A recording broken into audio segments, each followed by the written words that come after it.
Hello my सामी, कैसे हो आप सब? होप सो अच्छे होंगे। So welcome back to new video. I am narrator Divya Rajput and you are watching obviously Divya Rajput with another video. So guys, आज के इस वीडियो में हम बात करेंगे जॉन ड्राइडन की एक पोएम जिसका नाम है a song for Saint Cecilia's day.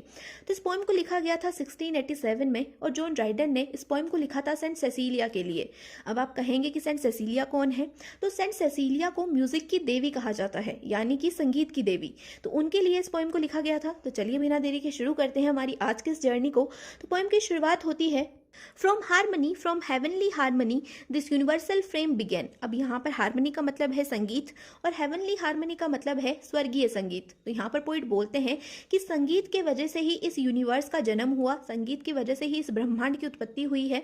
When nature underneath a heap of jarring atoms lay and could not heave her head the tuneful voice was heard from high. तो यहाँ पर poet बोलते हैं कि नेचर यानी कि प्रकृति, जब प्रकृति एटम्स के नीचे दबी हुई थी उस समय वो अपने सिर को हिला भी नहीं पा रही थी और उस समय एक खूबसूरत आवाज सुनाई दी, एक खूबसूरत आवाज ऊपर से आई और उसने नेचर को उठाया। उसने कहा नेचर को उठो। Then cold and hot and moist and dry in order to their station sleep and music pour away.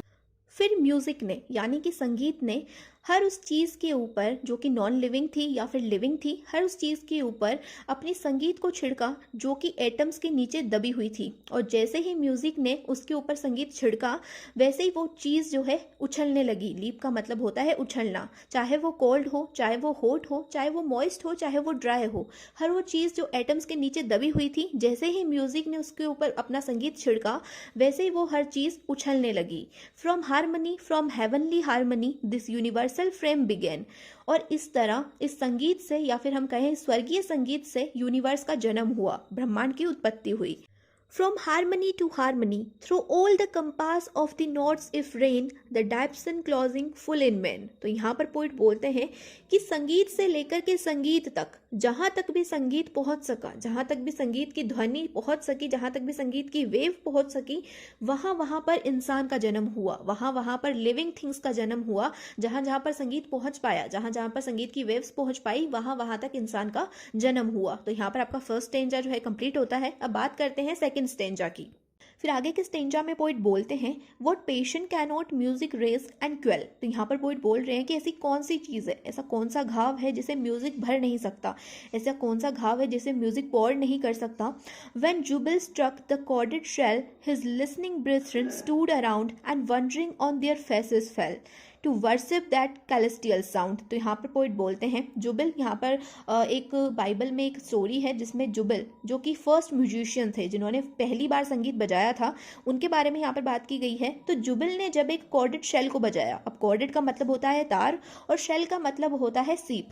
तो सीप जो एक तार से बंधा हुआ था, जब उसको जुबिल ने बजाया तो उसके पास जितने भी लोग खड़े हुए थे, उसके पास जितने भी उसके साथी थे, वो सभी उस संगीत को सुनने लगे और एकदम से वो वंडरिंग मतलब कि वो एकदम आश्चर्यचकित हो गए उस आवाज़ को सुन करके, क्योंकि वो जो साउंड था वो एकदम मधुर था, वो बहुत ज़्यादा सुंदर था, सुनने में बहुत ज़्यादा अच्छा लग रहा था। और उस साउंड को सुन करके सभी लोग हैरान हो गए और जुबिल की तरफ देखने लगे। Less than a god the thought there could not dwell within the hollow of that shell that spoke so sweetly and so well what passion cannot music raise and quell. तो यहाँ पर poet बोलते हैं कि जितने भी लोग जुबिल के आसपास खड़े हुए थे और उस साउंड को सुन रहे थे, उन सभी ने सोचा कि सीप के अंदर भगवान है। उन्होंने सोचा कि खाली सीप के अंदर सिर्फ भगवान रह सकते हैं जो कि इतना ज़्यादा स्वीटली बोल रहे हैं, जो कि इतना ज़्यादा स्वीटली गा रहे हैं। What passion cannot music raise and quell. तो फिर वापस से जो पोइट है वो बोलते हैं कि ऐसा कौन सा घाव है, ऐसा कौन सा पैशन है जिसे म्यूजिक भर नहीं सकता, जिसे म्यूजिक पोर नहीं कर सकता। तो यहाँ पर आपका सेकंड स्टेंजा भी कंप्लीट होता है। अब बात करते हैं थर्ड स्टेंजा की।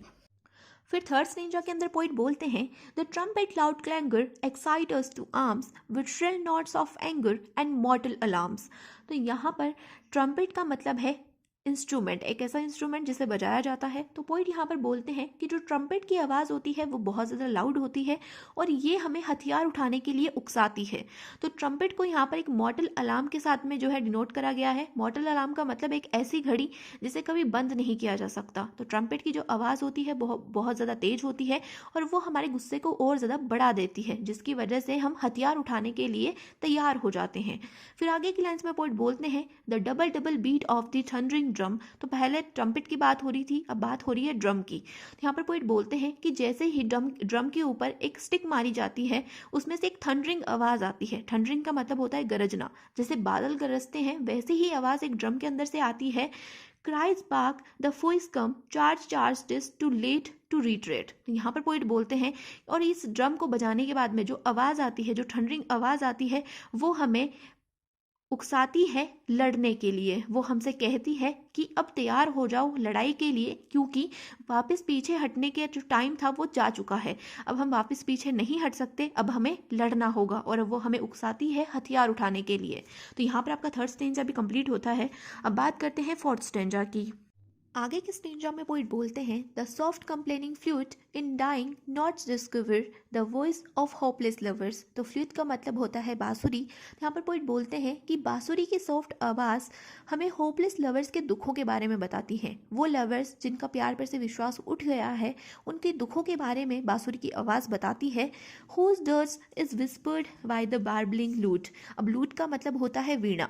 तो वीणा का संगीत हमें होपलेस लवर्स के दुखों का गीत सुनाता है। फिर आगे की लाइन में पोइट बोलते हैं sharp violin proclaims their jealous pangs and desperation fury frantic indication. तो यहाँ पर पोइट बोल रहे हैं कि जो वायलिन की शार्प आवाज़ होती है, वायलिन की जो तेज आवाज़ होती है, वो प्रचार करती है। प्रोक्लेम का मतलब होता है प्रचार करना।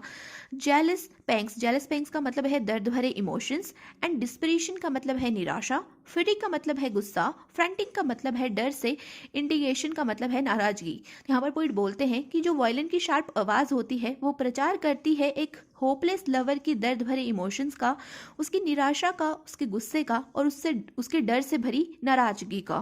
फिर आगे की लाइन्स में पोइट बोलते हैं depth of pains and height of passion for the fair disdainful dame. तो यहाँ पर पोइट बोल रहे हैं कि जो एक इंसान के जितने भी पेन्स होते हैं, जितना भी उसके अंदर जुनून होता है एक लेडी को पाने के लिए, एक ऐसी घमंडी औरत जो बहुत ज़्यादा खूबसूरत है, उसको पाने की वजह से जो कुछ भी पेन उसे सहने पड़े उस इंसान को, उन सभी के बारे में, उन सभी चीज़ों के बारे में कौन प्रचार कर रहा है? यहाँ पर एक वायलिन प्रचार कर रही है।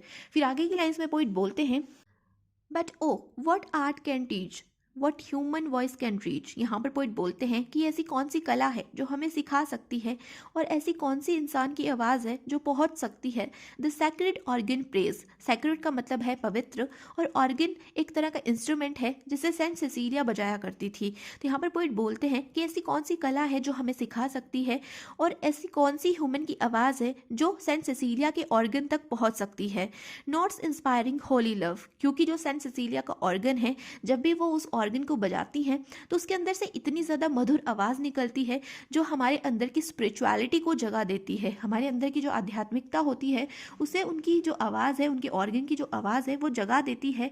Notes that wing their heavenly ways to mend the charts above. और उनकी जो आवाज़ है, उनकी जो ऑर्गन की आवाज़ है वो धरती से स्वर्ग तक जाती है और जो स्वर्ग के सिंगर्स हैं उन सभी को वो गाना सिखाती है, उन सभी को जो है संगीत के बारे में बताती है। फिर आगे की लाइन्स में पोइट बोलते हैं Orpheus could lead the savage race and tree unrooted left their place. तो यहाँ पर ऑर्फियस की बात की गई है। ऑर्फियस ग्रीक मैथोलॉजी के एक बहुत बड़े सिंगर थे, उनकी आवाज़ बहुत ज़्यादा खूबसूरत थी।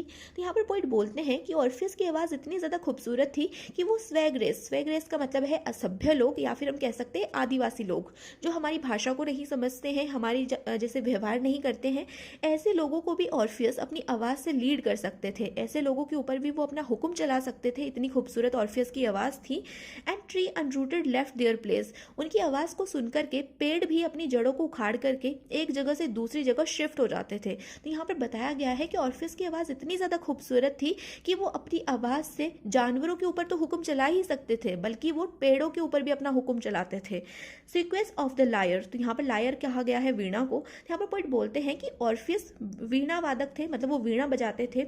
But bright Cecilia raised the wonder higher. लेकिन जो सेसिलिया है, जो सेंट सेसिलिया है, वो ऑर्फियस से भी ज़्यादा खूबसूरत आवाज़ रखती थी। उनकी आवाज़ ऑर्फियस से भी ज़्यादा खूबसूरत थी।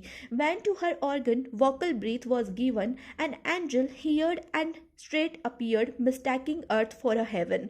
यहाँ पर पॉइंट बोलते हैं कि सेसिलिया की आवाज़ और ज़्यादा अचंभित करती थी। वो ऑर्फियस से भी ज़्यादा खूबसूरत आवाज़ रखती थी, और जब वो अपने ऑर्गन को वोकल देती थी, मतलब जब वो अपने ऑर्गन को बजाया करती थी, तो एक एंजल उनकी वोकल की आवाज़ सुन करके अर्थ पर आ गई, क्योंकि वो जो एंजल थे उन्हें लगा कि इतनी खूबसूरत आवाज़ तो सिर्फ हेवन के सिंगर्स की हो सकती है, यानी कि स्वर्ग के सिंगर्स ही इतनी खूबसूरत आवाज़ में गा सकते हैं। इसलिए वो गलती से सेंट सेसिलिया के उस ऑर्गन की वोकल को सुनकर के अर्थ पर आ जाती हैं। फिर आगे की लाइन्स में पोइट बोलते हैं, as from the power of sacred lays the sphere begins to move. तो यहाँ पर पॉइंट बोलते हैं, सैक्रेड का मतलब होता है पवित्र, तो पॉइंट यहाँ पर बोल रहे हैं कि सेंट सेसिलिया के पवित्र ऑर्गन की आवाज़ को सुन करके सभी जो प्लैनेट्स थे वो मूव करने लगे, सभी की सभी प्लैनेट्स मूव करने लगे। And sung the great creator praise to all the blessed above. और सभी के सभी प्लैनेट्स गाने लगे सेंट सेसिलिया के लिए, क्योंकि जो सेंट सेसिलिया की आवाज़ है वो बहुत ज़्यादा खूबसूरत है, इसलिए उनकी आवाज़ के लिए प्रेज के लिए सेंट सेसिलिया के लिए सभी के सभी प्लैनेट्स गाने लगते हैं। So when the last dreadful hour this crumbling pageant shall devour, the trumpets shall be heard on high, the dead shall live, the living die, and music shall untune the sky।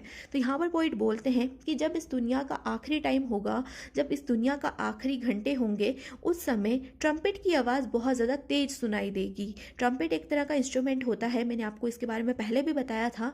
तो जब दुनिया का आखिरी समय होगा, उस समय trumpet की आवाज़ बहुत ज़्यादा हाई होगी, और जितनी भी लिविंग थिंग्स हैं वो सभी मर जाएंगी, और जितनी भी मरी हुई चीज़ें हैं वो जिंदा हो जाएंगी, और पूरे के पूरे आसमान में म्यूज़िक होगा, पूरे के पूरे आसमान में सिर्फ और सिर्फ संगीत होगा। बाकी की जितनी भी आवाज़ें हैं वो बंद हो जाएंगी। तो जितनी भी नई चीज़ें हैं वो जिंदा होंगी, और जितनी भी पुरानी चीज़ें हैं वो मर जाएंगी। इससे मतलब है कि जो हमारी बॉडी है वो मर जाएगी, और जो हमारी आत्मा है, जिसको लोग मरा हुआ कहते हैं, वो वापस से जिंदा हो जाएगी। तो यहाँ पर जो आपकी पोइम है वो कंप्लीट होती है। होप सो आपको मेरा नरेशन, मेरा एक्सप्लेनेशन अच्छा लगा होगा। और अगर आपको वीडियो अच्छी लगी है तो वीडियो को लाइक कीजिए, चैनल को सब्सक्राइब कीजिए, और ज़्यादा से ज़्यादा अपने फ्रेंड्स के साथ में शेयर कीजिए। और अगर आपको किसी और पोएम का एक्सप्लेनेशन चाहिए मेरी आवाज़ में, तो आप मुझे कमेंट सेक्शन में उस पोएम का नाम कमेंट कर सकते हैं, मैं उसके ऊपर ज़रूर से वीडियो बनाऊंगी। और अगर आपको किसी और पोएम का एक्सप्लेनेशन देखना है तो आप इंग्लिश लिटरेचर की प्लेलिस्ट मेरे चैनल के ऊपर चेक कर सकते हैं, आपको और भी वीडियोज़ मिल जाएंगी। तो मिलते हैं नेक्स्ट वीडियो में, तब तक के लिए bye bye, take care, keep watching.